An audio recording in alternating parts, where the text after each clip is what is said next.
আর আমি আমার ক্ষুদ্র জীবনে অভিজ্ঞতা থেকে দেখেছি ছেড়ে দেওয়ার মধ্যে সুখ আছে আর কি।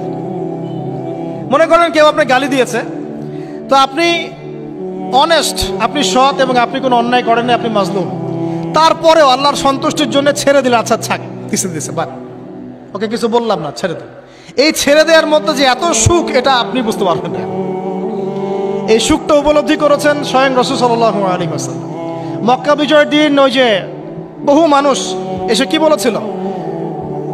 বলেছিল, ভয়ে কাঁপছে যে রাসূল সাল্লাল্লাহু আলাইহি ওয়াসাল্লাম তাদেরকে আবার মৃত্যুদণ্ড দেন কিনা, আছে না? আল্লাহ নবী বললেন যে লা তাসরিবা আলাইকুমুল ইয়াউমা, তোমাদের উপর আজকে আমার কোনো অভিযোগ নাই, ওয়া আনতুমুত তুলাকা, তোমরা মুক্ত, যাও, ছেড়ে দিলাম। এটা শান্তি।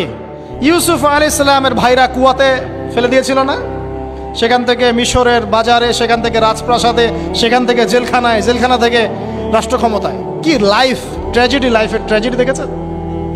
এখন ইউসুফ আলাইহিস সালাম যখন শেষে ভাইদেরকে চিনলেন, তিনি কি ভাইদের প্রতি প্রতিশোধ নিয়েছেন? বলেছেন যাও, মাফ করে দিলাম, ছেড়ে। এটাই শান্তি। আল্লাহর জন্য ত্যাগের মহিমার মধ্যে শান্তি আছে। আল্লাহ পাক আমাদেরকে ত্যাগ করার তৌফিক দান। তাই বলে সব জায়গায় আবার ত্যাগ করা যাবে না, এটাও মাথায় রাখতে হবে। বুঝতে পারছেন না কথা? মনে করেন যে আপনার পরিবারে আপনার বোনকে কেউ টিস করেছে, নাউজুবিল্লাহ, ছেড়ে দিব? যা বাবা তুই টিস করেছিস, যা দিলাম, ছেড়ে, এরকম?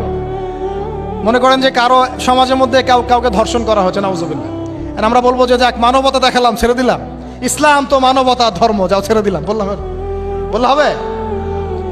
সব জায়গায় ইসলাম মানবতা শেখায় নাই, কারণ কোনো জায়গায় মানবতা না শেখানোটাই ফরজ।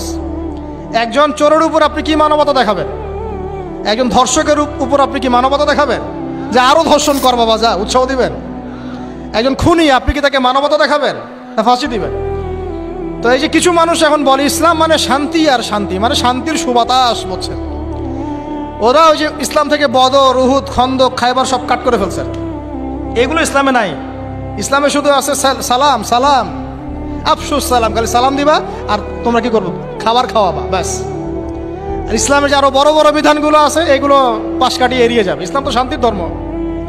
আরে বাবা, শান্তি মানে কি? শান্তি মানে আল্লাহর বিধানগুলো মেনে নিয়ে আল্লাহর সামনে আত্মসমর্পণের মধ্য দিয়ে শান্তি অর্জন করা। এই হলো ইসলামের ডেফিনেশন। আল্লাহ পাক আমাদেরকে পূর্ণাঙ্গতা বোঝার তৌফিক দান করুন, আমিন।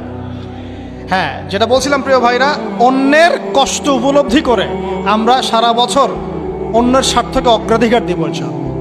যদি আমাদেরকে কেউ কষ্টও দেয়, আল্লাহর ওয়াস্তে মাফ করে দিবেন, তবে যেখানে মাফের কোনো সুযোগ নাই সেখানে মাফ করতে চায়।